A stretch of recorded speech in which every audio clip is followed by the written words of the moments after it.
The House Beyond the Willow Bridge, told by the only one who returned. Part 1. The Bridge and the Girl in White. The first thing I noticed about Qingxi Village was the silence. Not the peace of country quiet, but a silence that listened back. The mist there never lifted. It curled around your ankles like something alive, tasting who you were. I came to study folklore, ghost stories, legends, village whispers. It felt harmless. The villagers, however, looked at me as if I'd already made a mistake. At the small inn, the owner's wife, Mrs. Luo, pressed a cup of bitter tea into my hand. "Do not cross the Willow Bridge at night," she said. "If you hear her call your name, don't turn." I asked. She didn't answer, just looked toward the window where willows leaned into the fog, as if listening. That night, the frogs croaked in uneven rhythm, like a heartbeat trying to remember how to live. I dreamt a veil, damp and cold, brushing my cheek. When I woke, there was dirt beneath my nails, and my shoes were wet. On the fourth evening, unable to resist, I went to the bridge. The mist thickened as I walked, swallowing the lantern light behind me. Halfway across, I heard bare footsteps following mine, soft, deliberate. Then a whisper that slid straight into my ear. "Why did you come back, June?" "My name isn't June." I turned. There was nothing but fog, shifting, breathing, almost smiling. Part 2. The house at the end of the river. At breakfast, no one spoke to me. Only Mrs. Luo dared. She told me the story as though it was a confession. Years ago, a scholar named Zhang Jun married a woman called Meiyan. On their wedding night, she vanished. Some said she fled, others that she drowned. Zhang Jun wandered for days, calling her name, until the villagers found him hanging from the willow by the bridge. Since then, Mrs. Luo whispered, she waits for him by the river. Her veil never lifted. I meant to leave that afternoon, but the sound of water drew me. The river glimmered like a blade under the mist. Following it, I reached a house half collapsed by reeds and time. The air smelled of wet dust and rust. Inside, portraits of the couple hung on the wall, faces scratched out. A bridal veil lay folded on a table, stiff and brown at the edges. The quiet was heavy, the kind that listens to footsteps. Then came humming from upstairs, an old wedding tune, slowed until it sounded like morning. I looked up. A figure in white descended, veil trailing across the stairs, each step creaking in rhythm with the song. Part 3. The Mirror Bride. Her face was hidden, her form trembling slightly, as if underwater. I should have run. Instead, I waited, trapped by something between terror and awe. "June," she said. Her voice came from everywhere, the walls, the air, the wood beneath my feet. "You promised me forever." The veil shifted. I saw gray skin, eyes like empty wells, lips sewn shut with a red thread that pulsed as she spoke. And still she smiled. I stumbled backward, hitting the door, and fled into the forest. Branches clawed at me. The wind hissed words that weren't mine. When I reached the inn, I locked the door and didn't sleep. At 3 a.m., the mirror beside my bed fogged from within. On the glass, invisible fingers traced 3 characters, Wang Shin, return my heart. The fog on the mirror swirled like breath, and for a moment, I thought I saw a veil behind my reflection. I wiped the glass, but the faint scent of lilies and rot lingered long after. Part 4. The Story Beneath the River. At sunrise, I packed to leave. My ticket was ready, my resolve clear.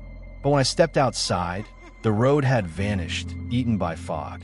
The entire village was silent, doors shut, windows nailed. Even the dogs were gone. By the river, I saw her again, standing on the Willow Bridge. Behind her was Zhang Jun, his head tilted unnaturally, eyes hollow.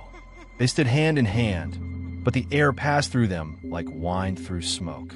"You came to write my story," she said. "Now finish it." The earth softened beneath me, slick as mud, though the ground was dry. My knees sank. The river swelled, whispering in 1,000 voices. Beneath the water, I saw faces, white, open-mouthed, hair floating like seaweed. The current whispered my name, not once, but in 100 tones. Then everything turned black. Part 5. The Hidden Chamber. When I woke, I was back in the house. My notebook lay on the table, pages soaked and torn. Across one page, in a script not my own, it read, "To break the curse, return the bride's heart." I searched the rooms until my hand found a trapdoor beneath the altar. A narrow ladder descended into darkness that smelled of blood and dust. Below, candles burned without flame or smoke. In the center stood a coffin wrapped in red silk. When I peeled it open, there was no body, only a wedding dress and a heart sealed in a glass jar, pulsing faintly like a creature dreaming of life. The candles flickered. A hand, cold as the river, touched my shoulder.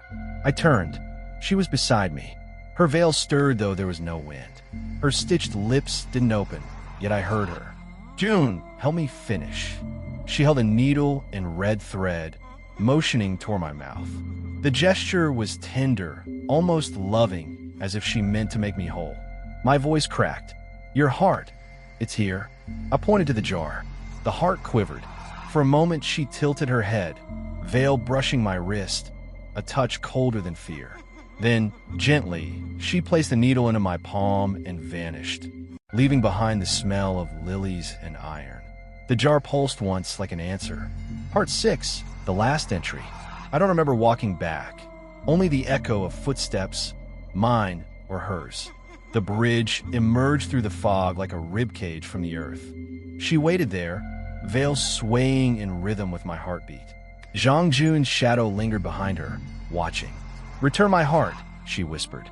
I unscrewed the jar. The air filled with a sweetness gone wrong, like flowers left on a grave too long. The heart beat once, twice, then trembled. I held it out. She took it gently, her cold fingers closing around it.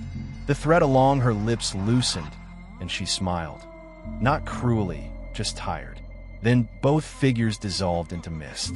When I looked down, the jar was full of river water. A single red thread floated inside, moving as though it breathed. Morning came. The bridge had collapsed, the village empty. Bowls still on tables, doors open, everything abandoned mid-motion. Later, investigators found that same jar, sealed tight, containing what appeared to be a human heart, still faintly beating. No one could explain how. I left Qingxi soon after. Back in Chengdu, I turned my notes into a paper, The Persistence of Rural Superstition in Post-Dynastic Narratives. Professors praised its realism. But at 3 a.m., the mirror in my apartment fogged from the inside again. The same 3 characters appear. One was Sheen. I wipe them away, but the scent of river lilies lingers. Sometimes in that half second before I sleep, I feel something tighten across my lips, a faint tug, as if a thread remembers its purpose. And sometimes, when the city quiets and the pipes moan, I hear her humming again, the sound of a veil dragging across wooden stairs. "June, did you finish writing?" I never answer, but when I smile, just to prove I still can, I taste iron and realize the skin at my mouth isn't moving freely anymore.